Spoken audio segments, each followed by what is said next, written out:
का हमारे चैनल पर स्वागत करती हूँ। बच्चों, आज हम 8वीं कक्षा का हिंदी सुलभ भारती का छठा लेसन पढ़ेंगे, जो कि कविता है। जरा प्यार से बोलना सीख लीजिए। लेकिन कविता शुरू करने के पहले हम आज का सुविचार देख लेते हैं। आज का सुविचार है, वाणी में भी अजीब शक्ति होती है। कड़वा बोलने वाले का शहद भी नहीं बिकता और मीठा बोलने वाले की मिर्ची भी बिक जाती है। देखो बच्चों, यहाँ पर जरूरी नहीं है कि जो बेच रहा है वो शहद ही बेच रहा है या मिर्ची ही बेच रही है। ये एक उदाहरण दिया हुआ है कि देखो, अगर हम जाए दुकान पर और हमारे को कुछ खरीदना हो और दुकान वाला हमारे से तेरी बात करे, अच्छे से बात नहीं करेगा, तो हमको अगर 1000 रुपए का भी सामान खरीदना है तो हम क्या करेंगे? नहीं खरीदेंगे, क्योंकि उसकी जो बोली है वो हमको पसंद नहीं आई। वो बहुत अजीब सा बोल रहा है, हमको अच्छा नहीं लगा उसका बोलना। लेकिन अगर उसी जगह हम दूसरी एक कोई अगर मिर्ची भी बेच रही है जो कि तीखी होती है, और उसके पास जाए और वो हमसे मीठा मीठा बोलेगी, अच्छे से बात करेगी, हमारे को जो पूछेंगे हम उसका जवाब भी देगी, वो उत्तर भी देगी, तो हम क्या करेंगे? उसके पास अगर हमको कम पैसे का भी खरीदना होगा तो हम खुश होकर क्या करते हैं? थोड़ा ज्यादा ही खरीद लेते हैं। इसीलिए कहते हैं कि हमारी जो वाणी होती है वो मीठी होनी चाहिए। हम जो भी बोलते हैं, जो से बोलते हैं, वो अच्छे से बोलना चाहिए, ताकि सामने वाले को बुरा ना लगे। सामने वाले को बुरा ना लगे, इसीलिए हमको ऐसा बोलना चाहिए जो उसको अच्छा लगे। तो अब हमारा जो सुविचार है, इसी से रिलेटेड जो है हमारी कविता है। तो हम अब अपनी कविता की ओर बढ़ते हैं। बच्चों, इस कविता का जो शीर्षक है, कविता का नाम जो है वो है जरा प्यार से बोलना सीख लीजिए। और इसके लेखक है या कवि है रमेश दत्त शर्मा। अब लेखक का परिचय देखते हैं। लेखक का परिचय है, उनका जन्म जो है वो 1939 में जलेसर, एटा, उत्तर प्रदेश में हुआ और उनकी मृत्यु जो है वो 2012 में। शर्मा जी 50 वर्षों से पत्र पत्रिकाओं, रेडियो और टीवी के माध्यम से वैज्ञानिक दृष्टिकोण का प्रचार प्रसार करते रहे। आपको विज्ञान लेखन में दर्जन से अधिक पुरस्कार भी मिल चुके हैं। आप कक्षा 7वीं 8वीं से ही स्थानीय मुशायरों में चचा जलेसरी के नाम से शिरकत करने लगे थे। ये जो है बच्चों, कवि का जो है वो परिचय है कि वो जो है उनको 50 से भी 50 मतलब उनको विज्ञान लेखन में दर्जन से अधिक पुरस्कार मिल चुके हैं। और वो जब छोटे थे, 7वीं 8वीं में पढ़ रहे थे, तभी वो मुशायरों में भी पार्ट लेने लगे और अपना उन्होंने वो रखा था नाम चचा जलेश्री। नाम से वो शिरकत करते थे। अब हम आगे देखेंगे पदे संबंधी इसका। प्रस्तुत गजल के शेरों में शर्मा जी ने प्रेम से बोलना। अच्छा बच्चों, ये जो है ये ध्यान में रखो जो भी मैं बोल रही हूँ, क्योंकि आगे जो है क्वेश्चन आंसर में ये आएगा, तो आप लोग ध्यान से सुनिए मैं क्या बोल रही हूँ। प्रेम से बोलना, सही समय पर बोलना, बोलने से पहले विचार करना, आत्मनियंत्रण रखना, मधुर भाषी होना आदि गुणों को अपनाने के लिए प्रेरित किया है। आपका मानना है कि हमेशा होठ सीकर बैठना उचित नहीं है। आवश्यकता अनुसार आक्रोश प्रकट करना भी जरूरी है। कवि ने हमको कौन कौन सी बातों को ध्यान में रखना कहा है, प्रेरित कौन सी बातों को अपनाने के लिए कहा है? देखो, प्रेम से बोलना, सही समय पर बोलना, बोलने से पहले विचार करना, आत्मनियंत्रण रखना, मधुर भाषी होना और गुणों को अपना, ये सब गुणों को अपनाने के लिए कहा है। अब हम आगे बढ़ते हैं। हमारी कविता का शीर्षक जो है वो जरा प्यार से बोलना सीख लीजिए। देखो पिक्चर में, देखो ये जो फोटो है उसमें सब लोग कितने खुश हैं, मुस्कुरा रहे हैं, हंस रहे हैं, है ना? तो हमको भी ऐसा ही खुश रहना चाहिए और एक दूसरे से प्यार से बोलना चाहिए। क्योंकि आज के हालात जो है ऐसे हैं कि हमको अगर किसी ने दो मीठे बोल भी बोल दिया तो हमारे लिए बहुत है, क्योंकि हर तरफ महामारी फैली हुई है, सब परेशान है। तो ऐसे में हमको क्या करना चाहिए, सामने वाले को थोड़ा सा अच्छा बोलना चाहिए ताकि वो खुश हो जाए और अपना जो दुख है वो भूल जाए। तो हम आगे बढ़ते हैं बच्चों। देखो बच्चों, यहाँ पर है कविता पूरी दी हुई है। हम पहले क्या करते हैं, कविता को पढ़ लेते हैं और कविता को पढ़ने के बाद हम इसको दो दो पंक्तियों का मतलब समझेंगे। तो सबसे पहले हम पूरी कविता पढ़ लेंगे। मैं कविता पढ़ रही हूँ, आप लोग ध्यान से सुनो, क्योंकि इसमें जो भी आएगा तो वो क्वेश्चन आंसर में आने वाला है, तो आप लोगों को ध्यान से सुनना है। देखो मैं कविता पढ़ने जा रही हूँ। पानी में शहद घोलना सीख लीजिए, पानी में शहद घोलना सीख लीजिए, जरा प्यार से घोलना सीख लीजिए, प्यार से घोलना सीख लीजिए, पानी घोलना सीख लीजिए, चुप रहने के यारों बड़े फायदे हैं, चुप रहने के यारों बड़े फायदे, वक्त पर भूलना सीख लीजिए, वक्त पर भूलना सीख लीजिए, पानी में शहद घोलना सीख लीजिए, कुछ कहने से पहले जरा सोचिए, कुछ कहने से पहले जरा सोचिए, ख्यालों को खुद तोलना सीख लीजिए, ख्यालों को खुद तोलना सीख लीजिए, पानी में शहद घोलना सीख लीजिए, तू तड़ाक हो या फिर हो तू मैं, तू तड़ाक हो या फिर हो तू मैं, अपने आप को रोकना सीख लीजिए, रात को रोकना सीख लीजिए, पानी में शहद घोलना सीख लीजिए, पटाखे की तरह फटने से पहले, पटाखे की तरह फटने से पहले रोशनी के रंग खोलना सीख लीजिए, रोशनी के रंग खोलना सीख लीजिए, पानी खोलना सीख लीजिए, कटु वचन तो सदा होते ही काटे, कटु वचन तो सदा होते ही काटे, बोली के गुल रोकना सीख लीजिए, तीखी बोली के गुल रोकना सीख लीजिए, बोलना सीख लीजिए,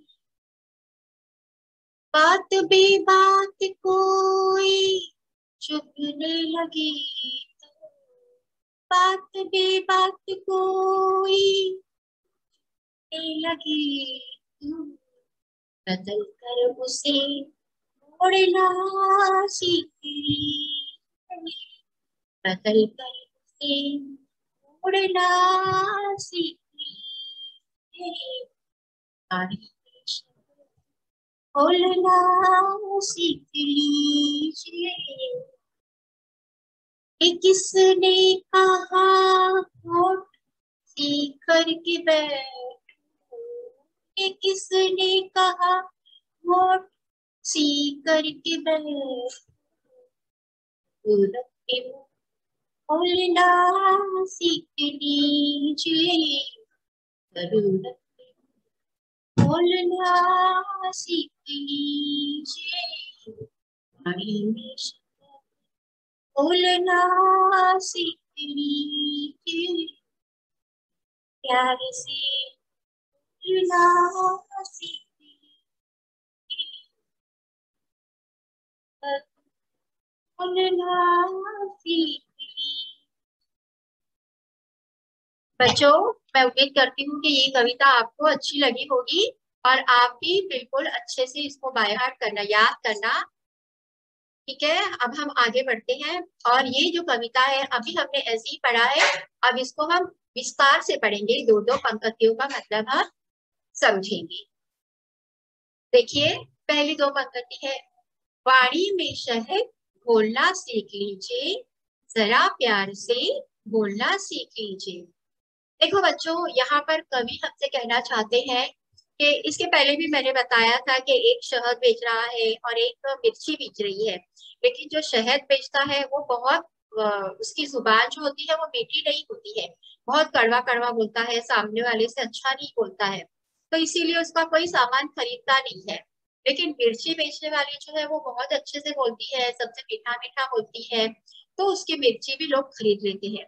तो इसी तरह से जो है हमको हमारी जो बोली है उसमें शहद, शहद तो आपको पता है हनी कहते हैं उसको, मध कहते हैं, तो ये शहद जो होता है वो मीठा होता है। तो हमारी जो आवाज है, हमारी जो बोली है, हमको ऐसा करना चाहिए, ऐसा बोलना चाहिए कि सामने वाले को हमारी बोली अच्छी लगे। ऐसा नहीं है कि हम लोग बोलना शुरू करें तो सामने वाले घबरा कर भाग जाए कि क्या बोर करती है, कितना कैसी जुबान में बोलती है, ऐसा ना बोले, बल्कि वो खुश हो जाए कि सामने वाला इतने अच्छे से हमसे बात कर रहा है तो वो भी हमसे दो बात करे। इसीलिए कवि कहते हैं कि हमको हमारी वाणी जो है, हमारे बोली में मिठास पैदा करना चाहिए और लोगों से प्यार से बोलना चाहिए, क्योंकि आज हमको जो है ऐसे हालात में हर इंसान चाहता है कि उसको कोई प्यार से बोले, अच्छी बात करे, ताकि वो जो उसका टेंशन है, हर सबको सबको टेंशन होता है, तो वो अच्छा बोलने से, अच्छा सुनने से क्या होता है कि जो हमारा टेंशन होता है वो बहुत हद तक कम हो जाता है। तो इसका मतलब आपको समझ में आया होगा। अब हम आगे बढ़ते हैं बच्चों। देखो यहाँ पर, चुप रहने के यारों बड़े फायदे हैं, वक्त पर बोलना सीख लीजिए। अब यहाँ पर कवि कहते हैं कि देखो, चुप रहते हैं, कुछ लोगों को बहुत बोलने की आदत होती है और कुछ लोग जो होते हैं वो बहुत चुप होते हैं, बहुत कम बोलते हैं। तो लेकिन यहाँ पर कवि क्या कहते हैं कि ऐसा भी चुप नहीं रहना चाहिए कि सामने वाला आपको गाली दे, आपको चिल्लाए, आपसे झगड़ा करे और आप एकदम चुप रहो, ऐसा नहीं करना चाहिए। कुछ लोग रहते हैं कि जो सुनकर ले लेते हैं, कितने लोग क्या क्या बोल देते हैं, लेकिन वो बोलते हैं जाने दो, क्या झगड़ने का, ऐसा बोल के वो लोग चुप रहते हैं। लेकिन कवि कहना चाहते हैं कि ऐसा जो है नहीं करना चाहिए, चुप रहने के बहुत फायदे होते हैं। हमारा मतलब हमारी एनर्जी बचती है, हमारा कभी कभी बहुत ज्यादा बोलने से हमारा सर दर्द होता है, तो ये सब बीमारियां भी नहीं होती है, हम रिलैक्स रहते हैं और सामने वाले को भी तकलीफ नहीं होती, हमारा समय भी बचता है, फालतू बात करने से हमारा जो वक्त जाता है वो भी बच जाता है। लेकिन कवि का कहना है कि इतना भी चुप नहीं रहना चाहिए कि सामने वाला आपको गाली देकर जाए, आपसे झगड़ा करे और आप चुप बैठे रहे उसका मुंह देखते ही नहीं, ऐसा नहीं करना चाहिए। कवि का कहना है कि ऐसे वक्त में हमको अपनी जुबान को खोलना चाहिए, सामने वाले को बोलना चाहिए कि अपने हमें मैं गलत नहीं हूँ, आप मुझे बेकार में क्यों बोल रहे हो, उसको कुछ ना कुछ बोलना चाहिए ताकि उसको लगे कि हम भी बोल सकते हैं। तो कवि का कहना है कि चुप रहो, लेकिन जब वक्त आए, ऐसा वक्त आए जिसमें हमको बोलने की जरूरत है, तो हम उनको जरूर बोलें। तो बच्चों, हम आगे बढ़ते हैं। देखो यहाँ पर, कुछ कहने से पहले जरा सोचिए, ख्यालों को खुद तौलना सीख लीजिए। तौलना यानी वजन, और ख्यालों को मतलब ख्याल हमारी सोच विचार जो हम सोचते रहते हैं। देखो यहाँ पर ये सोच रहा है, अब वो क्या सोच रहा है वो हमको नहीं पता है, लेकिन यहाँ कवि कहते हैं कि कुछ कहने से पहले जरा सोचिए, ख्यालों को खुद तौलना सीख लीजिए। क्योंकि अगर हम बगैर सोचे समझे किसी को कुछ भी बोल देते हैं, जैसे आपकी सहेली, आप शादी में गए हो, आपने खूब मेकअप किया हुआ है, और आपकी सहेली आती है, उसने भी मेकअप किया हुआ है, लेकिन आप उसको बोलोगे कि अरे बाप रे, आज क्या बात है, आज इतना बनठन के आई है, इतना सज सज के आई है, तो क्या होगा, उसको सामने वाले को बुरा लगेगा। क्योंकि आपने भी मेकअप किया हुआ है, आप भी एकदम बनठन के आए हो, लेकिन आप अपनी सहेली को सुना रहे हो, तो उसको बुरा लगेगा कि ये तो खुद इतना बनठन के आई है और मुझे कह रही है। तो हमको उसको बुरा लगना नहीं चाहिए, ऐसी बात कहना चाहिए। तो पहले हमको अपने ख्याल में, अपने दिमाग में सोच लेना चाहिए कि सामने वाले को हम क्या बोले, ऐसा क्या बोले कि उसको अच्छा लगे। ऐसा हमको कुछ भी बोलना नहीं चाहिए कि सामने वाले को हमारे बोलने से बुरा लगे। इसीलिए कवि कहते हैं कि कुछ कहने से पहले हमको जरा सोच लेना चाहिए, कि ताकि जो भी हम बोले वो बुरा ना लगे। क्योंकि हमारे मुंह से कुछ भी निकल सकता है, और हमारी दोस्ती और हमारी जो भी पहचान है उसमें हमारे को थोड़ी सी प्रॉब्लम आ सकती है।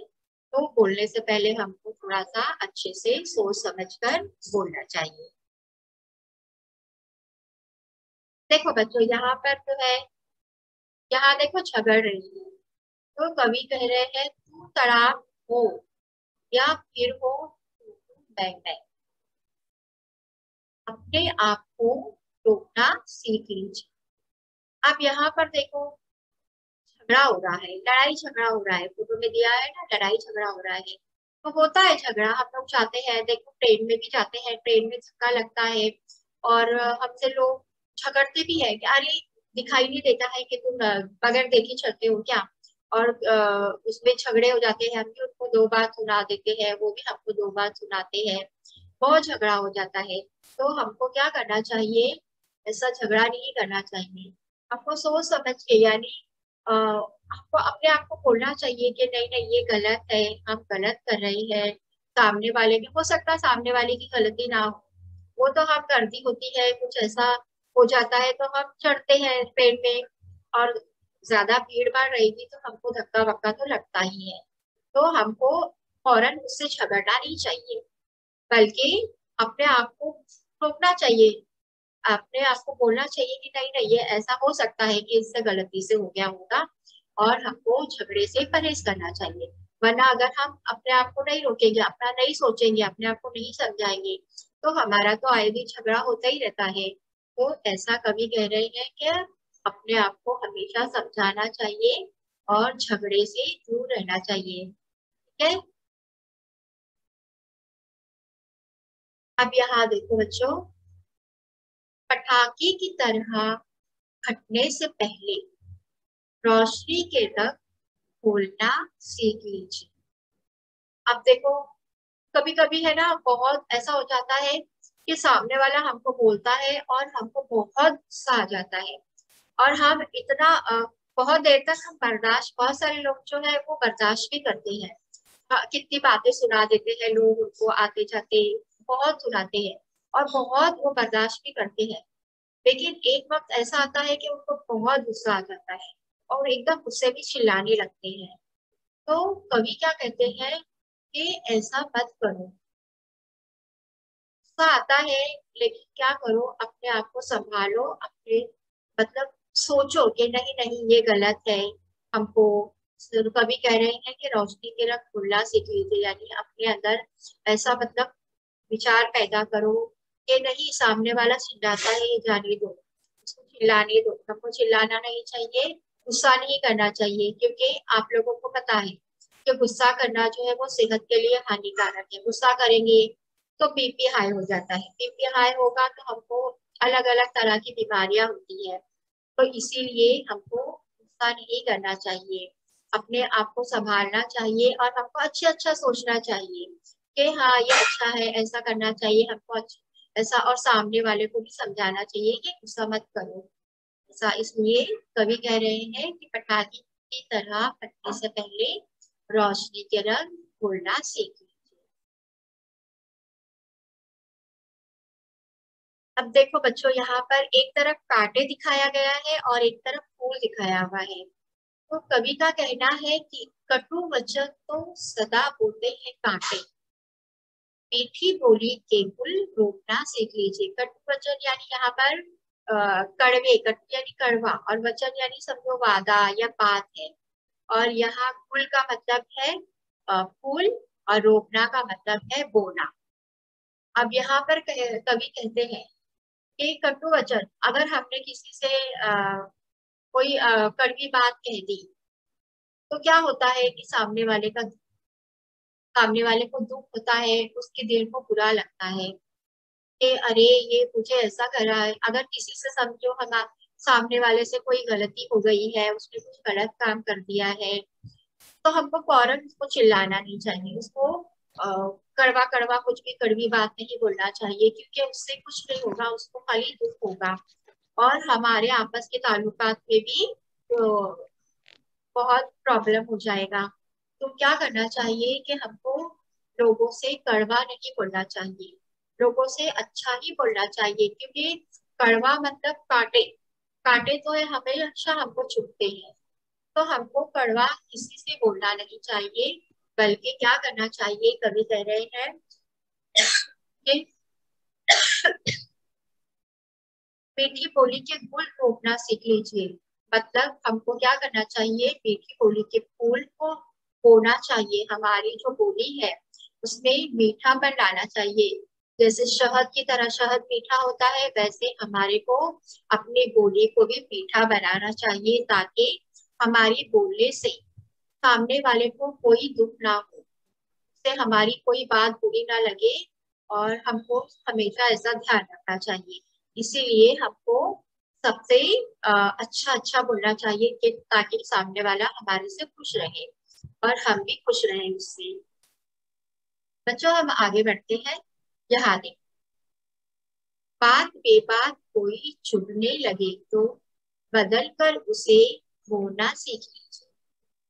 यहाँ पर कवि कहना चाहते हैं कि बहुत सारे लोग ऐसे होते हैं जो हमको पसंद नहीं आते हैं, और हम क्या करते हैं, उससे नजरें चुराते हैं, वो हमको सामने दिखाई देते हैं तो हम उससे बात नहीं करते हैं। ऐसा ही किस्सा एक मेरे साथ भी है हुआ। मतलब मेरी एक फ्रेंड है, वो बहुत ज्यादा बोलती है, इतना बोलती है कि मेरा सर, हम लोग ट्रेन में मिलते हैं तो अगर मेरे बाजू में बैठ जाती है तो मेरा स्टेशन आने तक इतना बात करती है और सर इतना दुखता है मेरा।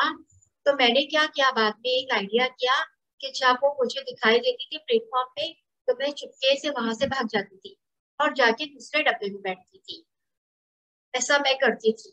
लेकिन यहाँ पर आज जब मैं ये कविता पढ़ रही हूँ, तो मुझे थोड़ा सा सीख मिला यहाँ पर कि अगर कोई हमको पसंद नहीं है तो उससे नाता नहीं तोड़ लेना चाहिए, उसको समझाना चाहिए, ताकि उसको समझ में आए कि हाँ ये सामने वाले को मेरे ऐसा करने से उसको थोड़ा सा तकलीफ होती है। तो सामने वाला भी समझदार है, वो समझ जाएगा कि नहीं, इसको मेरे से प्रॉब्लम हो रहा है, तो मुझे ऐसा नहीं करना चाहिए थोड़ा सा। हमको सीधा सीधा बात बेबात, जरा सी भी कुछ बात हो गई, कुछ भी हो गया, अगर हमको कोई बुरा लगने लगा, तो उसको हम छोड़ नहीं देना चाहिए, बल्कि उसको समझाना चाहिए कि देखो तुम्हारी ये बात मुझे बुरी लगती है। अगर वो समझदार रहेगा तो वो समझ जाएगा कि आपको क्या बुरा लगता है, और वो अपने आप को चेंज करेगा। नहीं, ना कि मेरी तरह आप करना कि मैंने अपनी सहेली का साथ छोड़ दिया और उससे दूर भागती थी, तो ये गलत मैंने किया था। लेकिन आज मुझे समझ में आ गया कि मुझे ऐसा नहीं करना चाहिए था, मुझे उसको समझाना चाहिए था कि थोड़ी सी बात कम करो, ताकि मेरा सर ना दुखे। तो ये कवि कहते हैं कि जो भी लोग हैं जो हमको अच्छे नहीं लगते हैं, बहुत सारे लोग दुनिया में ऐसे हैं, हमारे आसपास के, हमारे हमारे रिश्तेदार, हमारे पड़ोसी, जो हमको नहीं पसंद है, लेकिन हम उनसे रिश्ते नाते तो तोड़ नहीं सकते हैं ना। तो उनको हमको क्या करना चाहिए, उनको थोड़ा समझाना चाहिए कि देखो ये गलत है, ऐसा मत करो। ठीक है, अगर हम प्यार से बोलेंगे, क्योंकि मीठी बोली कवि कहते हैं मीठी बोली से तो हम कुछ भी कर सकते हैं, तो हमको हमारी जो बोली है वो थोड़ी सी मिठास पैदा करना चाहिए बोली में, ताकि हम सामने वाले को बदल कर उससे हम नया मतलब हम उनको चेंज कर सकें। ठीक है बच्चों, अब हम आगे बढ़ते हैं। देखो ये हमारी पद्धतियां है। ये किसने कहा और सीकर के बैठो, जरूरत पे मुंह खोलना सीख लीजिए। इससे पहले भी हम पढ़ चुके हैं कि ओछो पहनने के बहुत फायदे हैं, कवि ने कहा, लेकिन ऐसा नहीं है कि वक्त पर जब जरूरत पड़े तो आप बोलो। तो इधर पे भी सेम ऐसा ही है कि यहाँ पर कवि कहते हैं कि ऐसा किसने कहा है कि होठ सीकर के बैठो। होठ सीकर के मतलब होठ को सीकर नहीं बैठा सुई धागे से। हम चुप नहीं रहना चाहिए। हम क्या करते हैं, लोग हमको बुरा भला कहते हैं तो हम झगड़ा ना हो जाए, कहीं टेंशन ना हो जाए, हमारे रिश्ते ना टूट जाए, ऐसा हम सोचते हैं। और हम वो सोचकर हम क्या करते हैं, सामने वाले को कुछ भी नहीं कहते हैं। लेकिन ऐसा नहीं करना चाहिए। हमको क्या करना चाहिए, अपने होठों को सीना नहीं चाहिए, क्योंकि जरूरत पड़ेगी। अगर सामने वाला बहुत ज्यादा बोल रहा है, हमको बहुत ही बुरा कह रहा है, तो सब कुछ नहीं बोलेगी तो सामने वाला दूसरे लोग देखेंगे तो क्या कहेंगे, अरे ये तो पागल है, इसको इतना लोग सुना सुना कर जा रहे हैं और सब पूरी बातें कर रहे हैं, इसको झगड़ा कर रहा है। लेकिन ये देखो बेवकूफ कहीं की, या बेवकूफ कहीं का, बोले कैसे चुप बैठा है, इसको क्या, इसको सुनाई नहीं दे रहा है क्या, इसको कौन क्या बोल रहा है, कि ये बहरा है क्या, ऐसा लोग बोलेंगे, हमारी ही बुराई करेंगे कि ये क्या है। क्योंकि अगर गलत है तो गलत ही है। गलत अगर कोई बोलता है तो हमको उसके सामने अपना मुंह खोलना ही चाहिए, और उसको भी बताना चाहिए कि जो तुम बोल रहे हो वो गलत है और मैं सही हूँ। हर समय हमको अपना होठ सीकर बैठना नहीं चाहिए, हमको हमेशा चुप नहीं रहना चाहिए। जब जरूरत पड़ेगी तो हमको बोलना चाहिए। इसीलिए कवि कह रहे हैं कि ये किसने कहा होठ सीकर के बैठो, जरूरत के मुंह खोलना सीख लीजिए। हमको जरूरत के मुंह खोलना ही चाहिए, ये ऐसा कवि हमको कह। अब बच्चों देखो ये हमारा कविता खत्म हो गया है, आप लोगों को समझ में आया होगा बहुत अच्छी तरह से, और मैंने जो भी समझाया है आप लोगों को ध्यान में होगा, क्योंकि इसके बाद हम लोग क्वेश्चन आंसर करेंगे, जिसमें ये सभी जो हमने कविता में पढ़ा है वही सब आएगा। तो आप लोगों ने अगर ध्यान से सुना है और एक एक मैंने मतलब समझाया है, तो आप लोगों को अगर समझ में आया होगा तो आप जरूर आंसर दोगे। और बच्चे देखो अब हम क्या करते हैं, थोड़ा सा मूल्यमापन करते हैं। यहाँ पर देखो, सूचना अनुसार कृपया करो, प्रवाह तालिका पूर्ण करो। यहाँ पर कवि ने इन बातों को सीख लेने को कहा है। कवि ने कौन सी बातों को सीख लेने के लिए कहा है, कौन बताएगा बच्चों? टीचर मैं गायत्री बताऊं। हाँ बेटा गायत्री बताओ। कवि ने वाणी में शहद बोलना सीखने के लिए कहा है। Very good. और दूसरा कौन बोलेगा, चार बातें तो भी कम से कम हमको बताना है बेटा इधर। और कौन बताएगा? गायत्री ने कहा कि वाणी में शहद बोलना सीख लीजिए। और टीचर दूसरी मैं बात? बताऊं विशाखा। हाँ विशाखा बताओ बेटा। टीचर पहली वाणी में शहद घोलना, हाँ। और प्यार से बोलना। वेरी गुड, जरा हाँ टीचर प्यार। और टीचर तीसरा हाँ ख्यालों को खुद तौलाना। Very good. और टीचर अपने आप को टोकना। वेरी गुड, बहुत अच्छा विशाखा, बहुत अच्छा बोला आपने। और कौन कहेगा बच्चों, कौन बताएगा?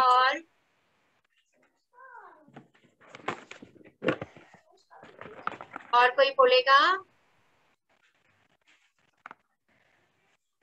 और विशाखा ने कहा, गायत्री ने कहा, और कोई टीचर बताएगा? मैं बताओ आरुष। हाँ अरुण बताओ बेटा। टीचर कुछ कहने से पहले सोचना सीखने के लिए कहा है। Very good. पटाखे की तरह फटने से पहले रोशनी के रंग घोलने के लिए कहा है। Very good. मीठी बोली के गोल रोपने के लिए कहा है। Very good. और जरूरत पे बोलना कहा है। वेरी गुड, जरूरत के बोलने को कहा है। तो बच्चों ये आपको सबको समझ में आ गया इसका आंसर? सबको समझा क्या और बोलना चाहिए? और कोई एक बोल देगा तो अच्छी बात रहेगी, कोई और टीचर बोलेगा? हाँ बेटा। टीचर सुबह वक्त पर खोलना सीखना चाहिए। और बेटा वेरी गुड। और सुबह वक्त पर खोलना सीखना चाहिए। और क्या बोलना? और अगर टीचर अगर बात चुभने लगे तो उसे मोड़ना भी सीखना चाहिए। वेरी गुड, उसको बदल कर मोड़ना सीखना चाहिए। और तीसरी बात क्या है बेटा? जरूरत के समय अपना मुंह जुबा वक्त पर खोलना चाहिए। सुबह जरूरत वक्त के पर समय। खोलना। Very good. और लास्ट बता दो बेटा।